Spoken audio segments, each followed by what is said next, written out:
یہی ہیں وہ ہمارے نمائندے جن کو ہم نے ووٹ دیا تھا یہ سوچ کر کہ ہمارا بجلی، گیس، پانی، گٹر کی لائن، یہ لائن، وہ لائن، دوسرے تعلیم کے مسئلے، صحت کے مسئلے یہ حل کریں گے. پر matter of the fact is کہ وہ ایوان کے اندر جس طرح کا ماحول ہم دیکھتے ہیں پاکستانی اور سوچتے ہیں کہ آخر وہ دن کب آئے گا کہ جب جس طرح ہم نے گزشتہ دنوں دیکھا ایک سینٹ کی قائمہ کمیٹی میں کہ میڈیکل کے اسٹوڈنٹس کے لیے آواز اٹھائی جا رہی ہے کہ میڈیکل سکولز اور کالجز جو ہیں 150 سے زائد 30 لاکھ روپے پر سیمسٹر لے رہے ہیں ان کو کوئی روکے. یہ وہ قانون سازی ہے جو ہونی چاہیے کہ اگر کوئی سڑک کے اوپر اپنے گھر سے باہر نکل کے کچرا کھلا پھینک دے گا تو اس کو کیا سزا ہوگی. کیونکہ ہم تو دیکھ رہے ہیں کہ پاکستان کے نظام عدل میں کسی دہشت گرد کو سزائے موت بھی 2015 میں ہوئی تھی. گفتگو کا آغاز کریں گے میرے ساتھ بہت معزز مہمان. Start the discussion with none other than the great Qamar Zaman Kaira صاحب. کسی تعارف کے محتاج نہیں ہیں، پاکستان پیپلز پارٹی کے سینئر رہنما ہیں، پاکستان کی سیاست کو بڑے گہرے طریقے سے سمجھتے ہیں، معیشت پہ بھی نظر رکھتے ہیں. کائرہ صاحب ریلی آنرڈ اینڈ گریٹفل سر آپ کے قیمتی وقت کے لیے. السلام علیکم. کائرہ صاحب پہلا سوال جو میں آپ سے کرنا چاہوں گا کیونکہ پاکستان میں ایک بہت امپورٹنٹ آئینی ادارہ ہے الیکشن کمیشن آف پاکستان جس کی ہر کوئی تعریف کرتا ہے، ان کی پرفارمنس ہمیشہ سے اچھی رہی ہے، شاید اسی لیے ہر کوئی کہتا ہے کہ پاکستان میں کبھی انتخابات صاف شفاف نہیں ہو پائے ہیں. سر نئے چیف الیکشن کمشنر کے لیے کیا پیپلز پارٹی کی آپ کو معلوم پڑا ہے کوئی مشاورت ہو رہی ہے، کوئی نام آپ کی پارٹی کی طرف سے دیے گئے ہوں؟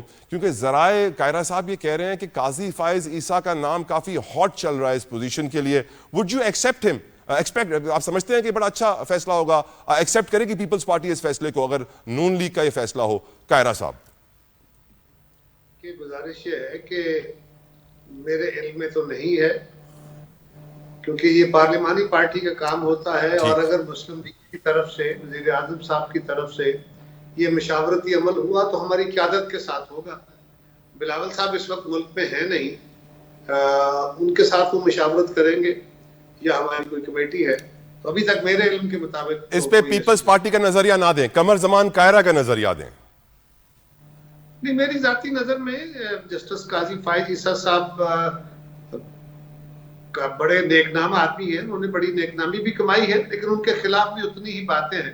تو کوشش یہ کرنی چاہیے کہ جتنا ہمارے ہاں اس وقت تضاد بڑھا ہوا ہے اس کے اندر ایک ایسی شخصیت جو کسی بھی طرف اس کی الائنمنٹ کے بارے میں شک و شبہات یا لوگوں کے ایک رائے ہو ان سے اعتراض کیا جائے تو زیادہ بہتر ہے. ایسی شخصیات ویسے ملے گی بڑی مشکل سے، لیکن کوشش کی جائے تو شاید مل جائے. تو کوشش یہ کرنی چاہیے کہ انڈسپیوٹڈ، ویسے تو کل ڈسپیوٹڈ ہو ہی جائیں گے جو بھی آئیں گے، کیونکہ ہمارے ہاں یہ رواج بن گیا ہے کہ ہم ہر چیز کو آبجیکٹ کرتے ہیں اپنے اپنے حوالے سے. کل میں آبجیکٹ کرتا تھا، آج کوئی اور کر رہا ہے، پرسوں کوئی اور کرے گا. لیکن یہ کوشش کرنی چاہیے. نور عالم خان صاحب نے سر آج وہ احتجاج کیا ہے جو میں گزشتہ روز اپنے دل میں کر رہا تھا، زبان سے زیادہ کر نہیں پایا میری جتنی طاقت. سر آپ کو عجیب لگا جب آئی ایم ایف کا وفد چیف جسٹس آف پاکستان سے ملتا ہے؟ نور عالم خان صاحب کہہ رہے ہیں آج اگر آئی ایم ایف ہمیں جوڈیشل میٹر پہ ڈکٹیٹ کرے گا، کرپشن کے خاتمے کے لیے ڈکٹیٹ کرے گا، ایڈوائزز دے گا، تو کل وہ ہمارا نیوکلیر ایٹمی پروگرام بھی رول بیک کرا سکتا ہے. Your views on it sir? گزارش یہ ہے جی کہ آئی ایم ایف کا مینڈیٹ کیا ہے، وہ یقیناً اکنامک ایشوز اس کا مینڈیٹ ہوتے ہیں، لیکن وہ آپ کے ملکوں میں ڈیولپنگ کنٹریز کے اندر وہ آپ کی گورننس کو آپ کی اکنامک ڈیولپمنٹ کے ساتھ لنک کر کے دیکھتے ہیں، اور وہ آپ کو مشاورت آپ کو دیتے رہتے ہیں. کنڈیشنز تو وہ آپ کو نارملی آپ کی اکانومی کے حوالے سے لگاتے ہیں، لیکن آپ کو مشاورتی عمل ایسے فورم دیتے رہتے ہیں. یہ ان کا اپنا مینڈیٹ نہیں ہے، اس کے لیے الگ فورم موجود ہے جو آپ کے ہاں فنڈامنٹل رائٹس کے حوالے سے یا باقی چیزوں کے حوالے سے چیزوں کو دیکھتے ہیں. لیکن یہ چمبے کی بات ہے کہ اس دفعہ آئی ایم ایف نے چیف جسٹس صاحب سے بھی ملاقات کرنی چاہیے. ایک بات جو مجھے ابھی تک ڈیٹیل کا تو نہیں پتا، لیکن ایک بات جو مجھے سمجھ آئی وہ شاید ان کے کچھ تحفظات تھے، کیونکہ جب آپ کسی سے قرض لیتے ہیں تو آپ اس کو اپنے اثاثے اس کے پاس گروی رکھتے ہیں، تو اس کے حوالے سے بھی شاید ان کا کچھ تھا ایک تحفظ. اور پھر جو انٹرنیشنل انویسٹمنٹ ہوتی ہے اس کے جب کیسز عدالتوں میں پھنس جاتے ہیں تو اس کی وجہ سے بھی ان کے تحفظات ہوں گے. لیکن بہرحال آئی ایم ایف کا اس پرسپشن کے ساتھ چیف جسٹس صاحب سے ملاقات کرنا بہرحال ہمارے لیے بہت تشویش کا باعث بھی ہے، افسوس کا باعث بھی ہے. لیکن یہ بات بھی آپ یاد رکھیے کہ جو سوورینٹی ہے وہ اکنامک سوورینٹی کے بعد باقی چیزیں چلتی ہیں، اور ہم اکنامکلی سوورن نہیں ہیں. ہم دست نگر ہیں دنیا کے. ہم دنیا سے امداد بھی لیتے ہیں, ہم دنیا سے قرض بھی لیتے ہیں, اور یہ فورم ہمیں بڑے آسان شرائط پہ قرض دیتے ہیں, سبسیڈائز ریٹس پہ, اور لمبے عرصے کے لیے قرضے دیتے ہیں.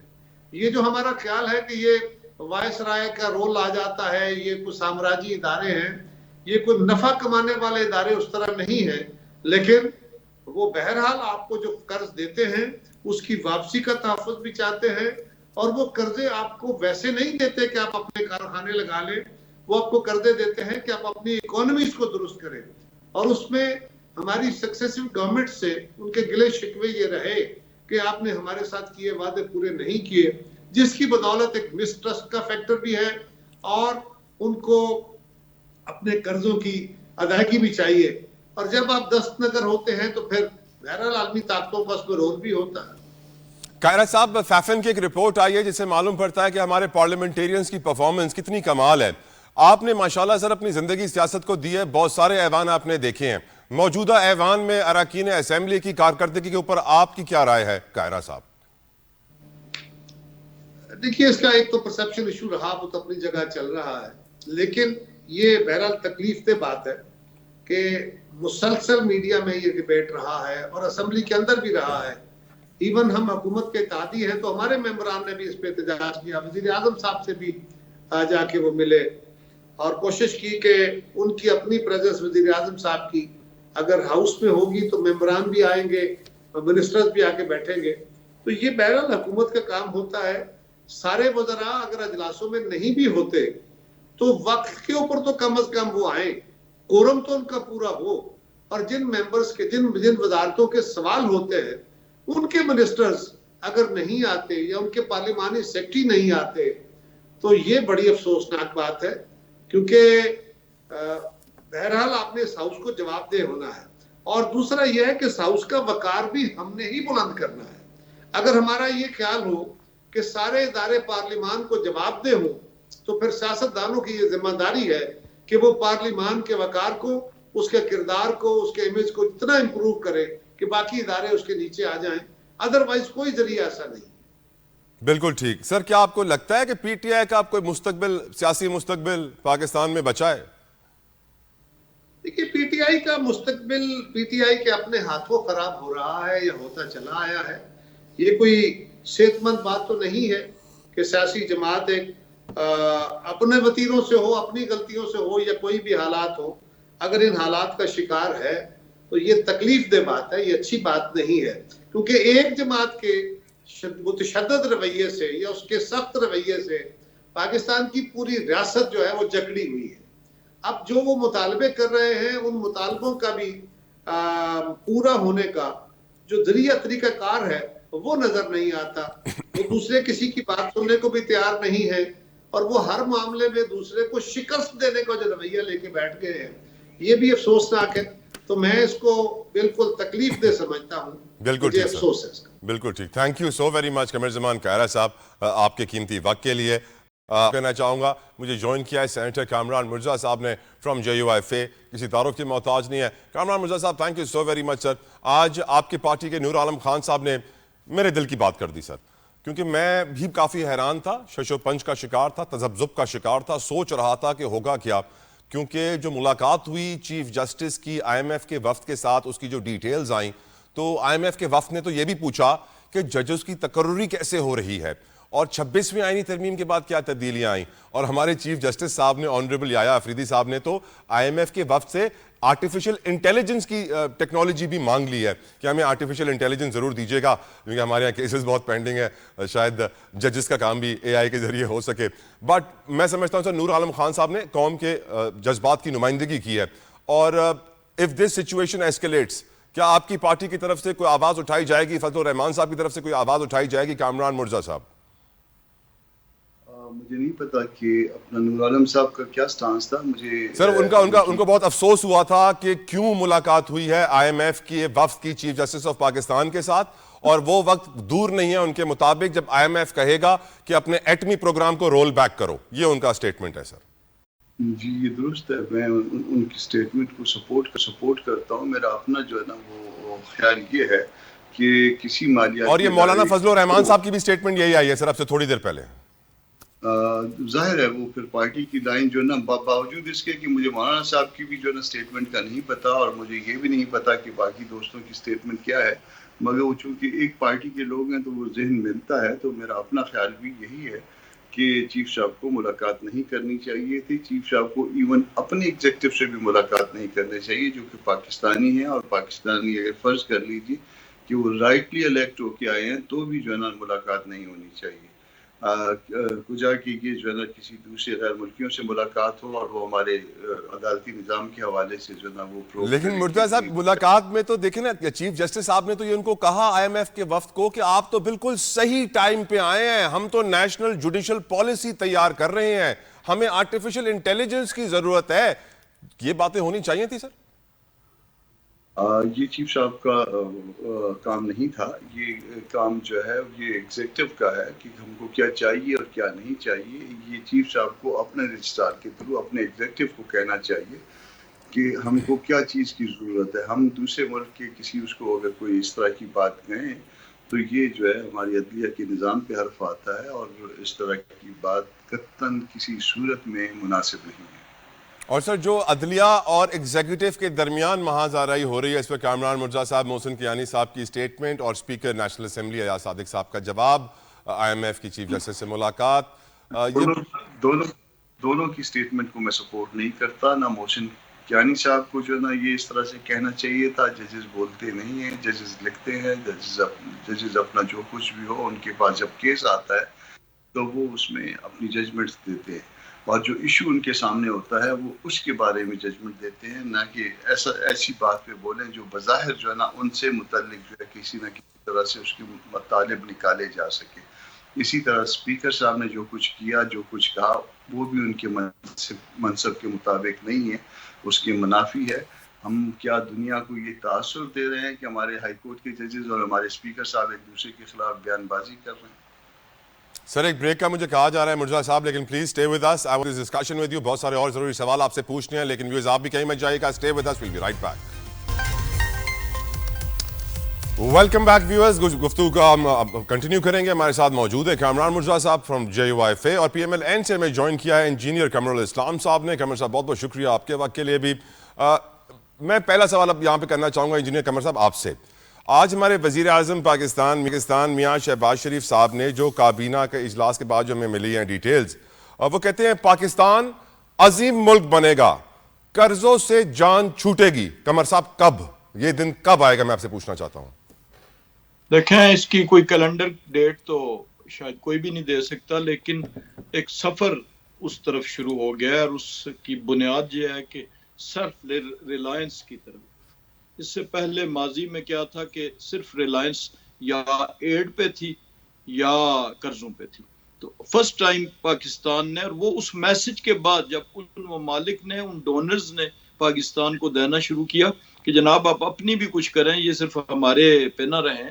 تو اس کے بعد اب جو اس کی پہلا قدم جو ہے وہ ہمارا اپنی سورس موبلائزیشن ہے، ریسورس موبلائزیشن ہے، کہ جس کے نتیجے میں ہمارے جو ٹیکس کے اپنے ٹیکس ٹو GDP ریشو ہے اس میں اضافے کی طرف جو ہے ہمارا سفر شروع ہو گیا. ہمارا جو FBR کے ٹارگٹس ہیں وہ 40% انکریز اس دفعہ ہوا ہے، اور سخت فیصلے کیے ہیں حکومت نے. یہ ویسے وزیر اعظم صاحب نے کوئی کسی فلمزی گراؤنڈ پہ دعویٰ نہیں کر دیا.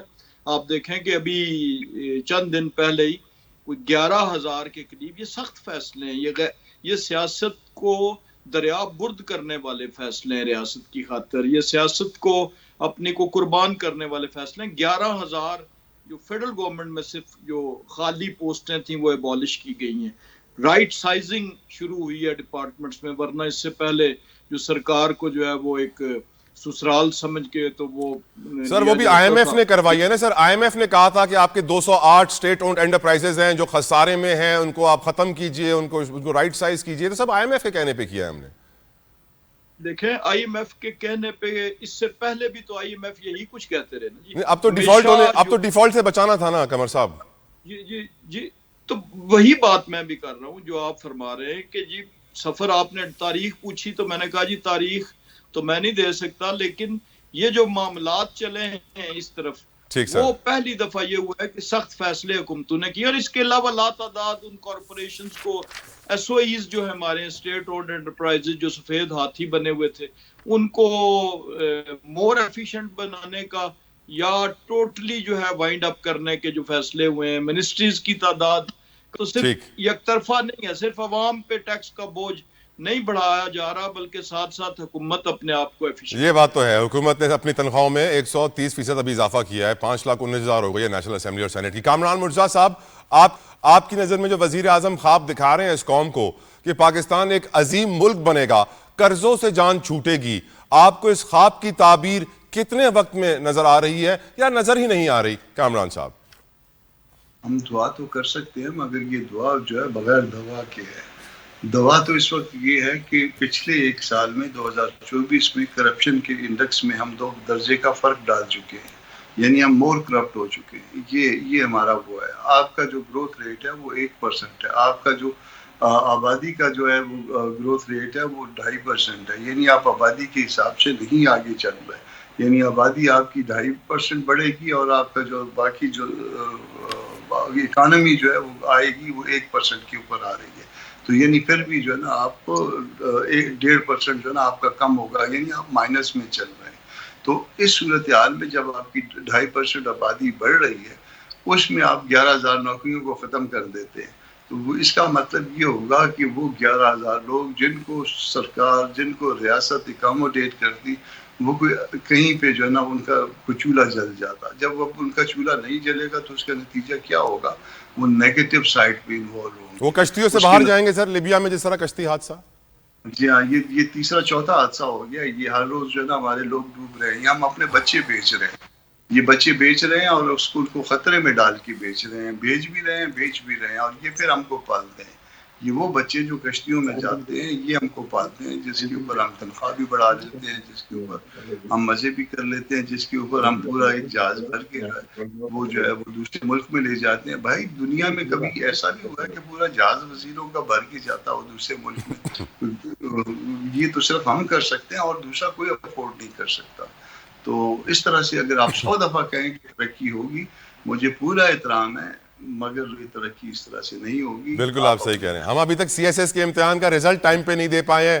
یقیناً عظیم ملک بننے کا خواب اسی وقت پورا ہوگا جب ہم تعلیم اور صحت, سیکیورٹی کے بنیادی چیزوں کو صحیح کر سکیں. ہمارا حال یہ ہے, لوگ جو ہے خلا میں پہنچ گئے, ہم بچیوں کو اغوا کر رہے ہیں. ہم اپنی بہنوں کو جو ہے نا بھول جاتے ہیں, اور ہم جو ہے نا وہ لوگوں کی بچیوں کو ان کے گھروں سے, ہم سے زلف کے خم نہیں سنوارے جا رہے ہیں ابھی تک. اللہ رحم کرے, اللہ رحم کرے. مجھے اجازت دیں کامران صاحب. اظہر صدیق صاحب نے مجھے جوائن کیا ہے, کافی دیر سے انتظار کر رہے ہیں. اظہر صاحب تھینک یو آپ کے وقت کے لیے. اظہر صاحب, آج جیسے ہمیں آج کا بیانیہ یہ ہے اظہر صاحب کہ پی ٹی آئی تو گئی, پی ٹی آئی تباہ ہو گئی, تتر بتر ہو گئی, اندرونی اختلافات کھل کے سامنے آ گئے, شیر افضل مروت کیا گئے, پی ٹی آئی کا مستقبل ختم ہو گیا, اور وزیر اعظم کہتے ہیں پاکستان ایک عظیم ملک بنے گا. کیا کہیں گے آپ؟ اللہ کرے کہ پاکستان ایک عظیم ملک بن سکے. پچھلے 77 سالوں سے تو یہ بنا نہ سکے.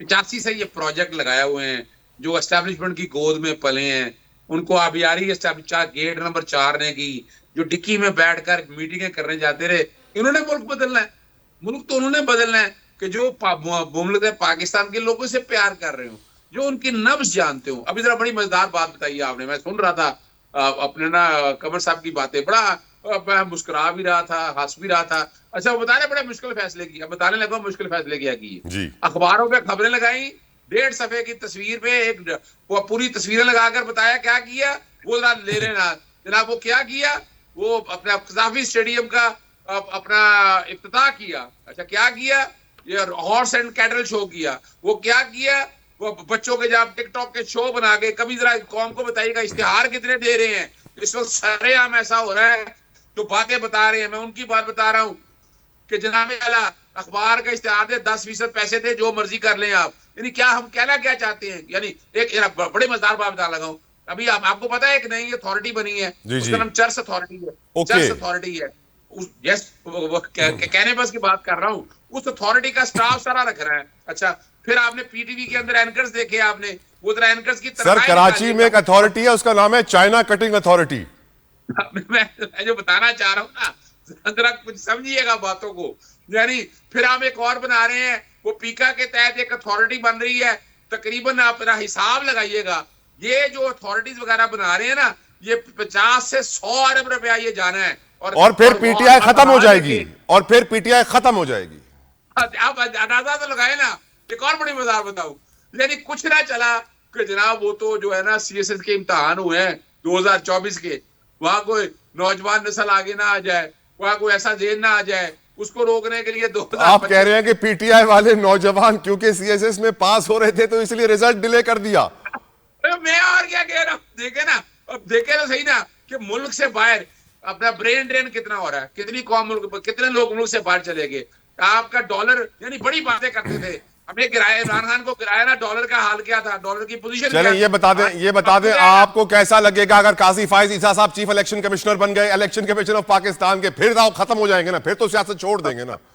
پھر نماز جنازہ پڑھیں گے ہم, ویسے نماز جنازہ تو ابھی پڑھ رہے ہیں نا ہم, کہ وہ آدمی جس کی وجہ سے آج ملک تباہی اور بربادی کے دہانے پہ کھڑا ہے, قاضی فائز عیسیٰ کے ان فیصلوں نے, یعنی وہ آدمی جو کرپٹ تھا, کہ جس کے اوپر باقاعدہ ریفرنس چلا, منی ٹریل آج تک نہیں دے سکا. بتا دے قاضی فائز نے آج تک منی ٹریل دیا ہو. یعنی ہم نے تو کرپشن کے کیسز جو ہزاروں ارب روپے کے تھے وہ ختم کر دیے. پاکستان کا کرپشن میں انڈیکس کہاں چلیں آ گیا؟ آپ کا نیریٹو آ گیا, مجھے اجازت دیں اظہر صاحب پلیز.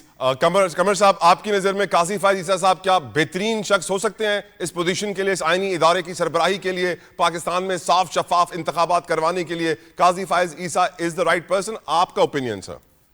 دیکھیں, کسی منفی انفارمیشن کی بنیاد پہ جو assumptions ہوتی ہے اس پہ بات نہیں کی جانی چاہیے. جب کوئی ایسا فیصلہ ہوگا تو پھر ضرور میں اپنی رائے دوں گا. لیکن آپ دیکھیں میرے محترم بھائی اظہر صدیق صاحب نے گفتگو کا جملہ پہلا نوٹ کریں, انہوں نے کہا جی اللہ نہ کرے پاکستان ایک عظیم ملک بننے کی طرف جائے. یہ ابتدا. اظہر صاحب اپنے الفاظ واپس لیجئے. یہ انٹینشنز جب اظہر صاحب اپنے الفاظ واپس لیجئے. نہیں, وہ جب یہ کہا ہی کچھ نہیں, میں تو حیران ہوتا ہوں یار. دوبارہ سنائے ذرا ان کو. میں یہ الفاظ آپ کے ایکسپنج کر دیتا ہوں آج کے پروگرام سے. مجھے اجازت دیجئے, کامران مرزا صاحب سے مجھے ایک سوال پوچھنا ہے, بریک پہ بھی جانا ہے. اظہر صاحب پلیز. کامران صاحب, Qazi Faez Isa as chief election commissioner, your opinion sir. میرا خیال ہے ان کے لیے مناسب نہیں ہے کہ وہ خود وڈرا کر جائیں تو زیادہ اچھی بات ہے.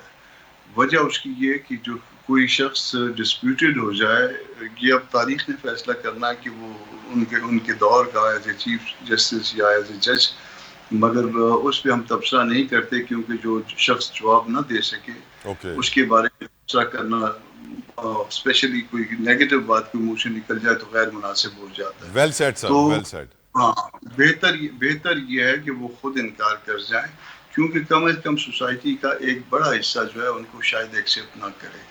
تو جب ایسی صورتحال پیدا ہو جائے تو وہ ایک عزت والی جگہ پہ رہ چکے ہیں, تو مناسب یہ ہے کہ وہ کہیں کہ نہیں, یہ اس معاملے میں نہ پڑیں. شاید کسی پارٹی اے کو سوٹ کرتے ہیں اور پارٹی بی جو ہے اس کے بعد جو ہے وہ اس پہ ایجیٹیٹ کرے تو اچھا نہیں رہے گا. بالکل ٹھیک اس معاملے کو بالکل ٹھیک سر. مجھے بریک کا کہا جا رہا ہے. With all due respect, sorry to interrupt. ایک بریک لیتے ہیں ویورز, بریک سے واپس آئیں گے, آگے بڑھائیں گے, پوچھیں گے اپنے مہمانوں سے. پی ٹی آئی نے قاضی فائز عیسیٰ کے خلاف ریفرنس بنایا تھا, پھر آج ان کی تعریفوں کے پل باندھ رہے ہیں. اس وقت رانا ثناء اللہ صاحب نے اشارہ دے دیا ہے 2 ججز کے خلاف حکومت ریفرنس تیار کرنے جا رہی ہے, بڑے چانسز ہیں. Discussion after this break. P T I نے قاضی فائز عیسیٰ کے خلاف ریفرنس بنایا اور پھر قاضی فائز عیسیٰ صاحب نے ان کے ساتھ کیا کیا یہ آپ سب نے دیکھا. آج موجودہ حکومت ریفرنس تیار کر رہی ہے, سوچ رہی ہے, غور کر رہی ہے. کہنا ہے ان کے وزیر اعظم کے مشیر ہیں رانا ثناء اللہ صاحب, انہوں نے کہہ دیا ہے کہ حکومت پلان کر رہی ہے 2 سپریم کورٹ کے سینئر ججز کے خلاف ریفرنس لانے کے لیے. وہ ججز ہیں جو بار بار ہر معاملے پہ خط لکھ دیتے ہیں. ان کا خط چیف جسٹس یا اعلیٰ حکام تک پہنچنے کے بجائے میڈیا پر پہلے پہنچ جاتا ہے. بچہ سمجھ گیا بات سننے کے بعد. یہاں بات ہو رہی ہے منصور علی شاہ صاحب کی اور منیم اختر صاحب کی. یہ سوال میں پہلے کامران مرزا صاحب سے پوچھنا چاہوں گا. کامران صاحب, اگر حکومت یہ فیصلہ لیتی ہے ان 2 سپریم کورٹ کے سینئر ججز کے خلاف ریفرنس لانے کا, تو کیا آپ سمجھتے ہیں کہ اس سے فائدہ ہوگا حکومت کو, نظام عدل کو, یہ صحیح ڈیسیجن ہوگا یا نہیں؟ کامران مرزا صاحب. یہ بالکل غلط ڈیسیجن ہوگا. یہ اس بات پہ کہ کسی نے خط لکھ دیا ہے, کسی نے اپنی رائے کا اظہار کیا ہے, ود ان دی انسٹیٹیوشن کوئی ریفرنس نہیں بنتا. یہ کر کے حکومت مزید جو ہے نا وہ بدنامی مول لے گی اور خراب ہوگی کم از کم ان حلقوں میں جو قانون کو سمجھتے ہیں. باقی تو معاملات اس وقت طاقت کے بل پہ چل رہے ہیں, طاقت کے زور پہ چلائے جا رہے ہیں. وہ بھلے چلاتے رہیں گے, جب تک طاقت ہے وہ چلتی جائے گی, مگر جو ہے یہ اس طرح سے نظام مزید بیٹھ جائے گا اور لوگ جو ہے اس کو بالکل جو ہے ریجیکٹ کر دیں گے, ناپسند کریں گے. مزید بیٹھ سکتا ہے نظام سر ویسے جہاں پر ہم ہیں کامران صاحب؟ ہے ابھی گنجائش ہے؟ تک شاید وہ ابھی 140ویں درجے پہ ہے نا, تو جی جی. شاید 2 4 5 6 درجے ابھی باقی. یعنی ابھی ہم افغانستان سے بالکل لگا لگ ہیں, تو آپ کہہ رہے ہیں ایسا نہ وقت آ جائے کہ افغانستان سے بھی برا بن جائے. اللہ رحم کرے, اللہ رحم کرے, اللہ رحم کرے. اظہر صدیق صاحب آپ کی رائے سر, آپ کو بڑا مہنگا پڑا تھا وہ ریفرنس, کیا اس حکومت کو مہنگا پڑ جائے گا سر وہ یہ 2 ریفرنس اگر میں تو مجھے تو اچھی طرح یاد ہے نا, خطوں والی سرکار مشہور ہوئی تھی, جسٹس یہ جو ابتدا کی تھی جسٹس قاضی فاضل نے کی تھی, ان کے خلاف یہ خط کے حوالے سے ریفرنس فائل بھی ہوا تھا جی جی, اور وہ ریفرنس خارج ہو گیا ہوا تھا. یہ ریکارڈ پہ بتا رہا ہوں میں آپ کہ جسٹس قاضی فاضل صاحب. اور دوسری جو بات میں جو بڑی مزیدار بات ہے, دیکھیں تاریخ ان دراؤں پہ لے آتی ہے کہ اب خط لکھنے کے اوپر ریفرنس فائل ہوں گے. جب اس وقت خط ریفرنس پہ فائل ہونے کی بات کی تھی نا, تو مسلم لیگ کو ٹھیکیں ماری تھی انہوں نے او بھائی خدا رہا یہ پاکستان ہے تو ہم ہیں, اس پاکستان کی قدر سینا سے سیکھو, یعنی اس ملک کے اداروں کو بچاؤ, اس ملک کے اداروں کو تباہ و برباد مت کرو. آپ نے تمام ادارے تو تباہ کر دی ہیں. مجھے بتائیں کہاں ہے اینٹی کرپشن, کہاں ہے نیب, کہاں ہے پولیس, کہاں ہے FIA, کہاں ہے P T I? P T I بھی تباہ ہو گئی سر. تو سر وہ PTI اپنی جگہ موجود رہے گی, پیپلز پارٹی کو تباہ کرنے کی کوشش کی, وہ نہ ہوئی. میں جو بات کہنا چاہ رہا ہوں کہ یہ جو باتیں بتا رہے ہیں نا, یعنی ان کو یہ کیا جمہوری لوگ ہیں؟ یعنی آپ اندازہ لگائیں, جو میں نے لفظ کہا ہے کہ ڈکٹیٹر کی پیداوار ہے, یہ ڈکٹیٹر نہ سوچ ہے. کامران مرتضیٰ صاحب نے کتنی خوبصورت بات کی انہوں نے, یعنی یہ ڈکٹیٹرانہ شوق نہیں ہے, یعنی یہ ڈکٹیٹر کی سوچ ہے کہ ہم آپ جس طرح عدلیہ کو پیک کر رہے ہیں, جس طرح ججز لا رہے ہیں, جس طرح نظام بنا کے چاہنا چاہتے ہیں, اس سے یہ ملک آگے نہیں چلنا. ملک کی تباہی اور بربادی آپ لوگوں نے جہاں لے آئے ہیں اس ملک کو, اس کو واپس لائیں. خدا را بیٹھے میثاق پاکستان کریں. یہ میثاق معیشت سے مسئلہ نہیں حل ہوگا. میثاق معیشت سے کیا کرنا ہے آپ نے, وہ آپ کے پاس ہے ہی کچھ نہیں, ماں سوائے لوٹ مار کے. ذرا غور تو کرے کون سا محکمہ ایسا ہے جو اس وقت اگر واقعی یہ کرپشن ملک سے ختم کرنا چاہتے ہیں, یہ نظام, مجھے یہ بتائیں پچھلے 3 سالوں کے اندر کون سے کرپشن کے کیسز, کون میگا اسکینڈل کیس کرپشن ختم کر دیے. سارا پولیٹیکل انجینئرنگ ہو رہی ہے, سیاسی طور پر تباہی اور بربادی چل رہی ہے. خدا رہا اس ملک کو اگر آگے لے کے جانا ہے تو بیٹر سینس پریویل, وہ جو ان کے پاس ہے نہیں ہے. ٹھیک سر, ٹھیک سر. انجینئر قمر صاحب, PTI نے جب قاضی فائز عیسیٰ صاحب پہ ریفرنس بنایا تھا تو ایسٹس بیونڈ مینز کا, کہ ان کے پاس بہت سارا پیسہ تھا, معلوم نہیں تھا کہاں سے آیا, پھر پوچھا گیا منی ٹریل دیجیے, which is the right way to go forward اگر کسی کے پاس ایسا پیسہ ہے تو. لیکن جو رانا ثناء اللہ صاحب کی سٹیٹمنٹ ہے کہ یہ دونوں ججز ہر معاملے پہ خط لکھ دیتے ہیں, خط ہم سے پہلے نہیں میڈیا پر چل جاتا ہے, ان کا طرز عمل ٹھیک نہیں ہے, یہ ایسی باتیں ہیں نہیں کہ جن پہ ریفرنس بننا چاہیے. اور یہ سینئر ترین سپریم کورٹ کے 2 ججز کے اوپر اگر حکومت بنائے گی تو کیا اپنے پیروں پہ کلہاڑی مارے گی انجینئر قمر صاحب؟ جی بالکل, یہ بات ہم تب کر سکتے ہیں جب کوئی ریفرنس کی کوئی بنیاد ہوگی. میں ریفرنس کی بنیاد رانا ثناء اللہ صاحب کا سٹیٹمنٹ سر. رانا صاحب بیان میں نے سنا ہے, جی بالکل سنا ہے. وہ ایک سوال کسی نے کیا تھا, جی جی, جو بھی ان سے انٹرویو لے رہے تھے, انہوں نے کہا کہ کیا حکومت جو ہے وہ 2 سینئر ججز پر ریفرنس بنا سکتی ہے, اور بنائے گی تو کس بنیاد پہ. تو انہوں نے وہ رانا ثناء اللہ صاحب قانون کے ریلیونٹ منسٹر بھی نہیں ہے, تو انہوں نے لائر ہیں, قانون لائر ہیں وہ سر, وکیل ہیں. میری گزارش ہے, وکیل ضرور ہیں, وکیل تو بہت سے ہمارے دوست اظہر صاحب بہت نامور ماشاءاللہ وکیل ہیں, بہت اچھی رائے دیتے ہیں. کامران صاحب بھی سر, میں گزارش کر رہا ہوں کہ انہوں نے یہ کہا کہ جی اگر ان کے خلاف جو یہ خطوط والی بات ہے, اور اس کا ان کا جملہ کیا تھا کہ مکتوب علیہ کو تو وہ خط پہنچتا نہیں ہے اور اس سے پہلے جو ہے وہ لیک ہو جاتا ہے, تو یہ کہیں نہ کہیں, اور یہ صرف ایک خط کی بات نہیں ہے, ایک خط کوئی کتاب بلکہ 360 صفحات کی جیل سے بھی لکھی گئی, جو کہ ابھی تک باقی تو ان کو تو پہنچی نہیں, لیکن پریس کے پاس ریلیز ہوگی. تو انہوں نے اس حوالے سے ایک ذکر کیا تھا کہ یہ شاید مس کنڈکٹ کے زمرے میں آتا ہے, اور انتہائی ادب احترام کے ساتھ یہ پارٹ آف کنورسیشن تھا, اس کو کوئی ریفرنس کی بنیاد بنا دینا میرے خیال مناسب نہیں. بالکل ٹھیک. Thank you so very much engineer Qamar الاسلام صاحب, سینیٹر کامران مرزا صاحب, اظہر صدیق صاحب,